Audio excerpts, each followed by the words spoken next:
What's in your box? When selecting fuel injectors, it's important to consider the assembly process. For example, an inlet filter that's added at the end of assembly may increase the risk of contamination that can lead to failure.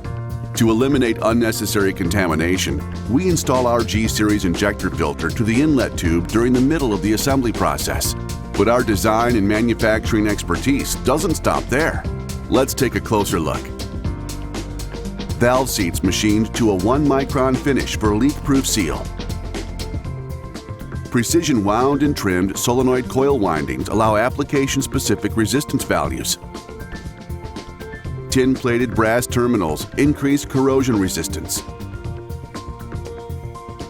High-temperature Viton external O-ring enables proper sealing under extreme conditions. What's more, all of our G-Series fuel injector design, manufacturing, and testing takes place at our IATF 16949 certified facility in Greenville, South Carolina.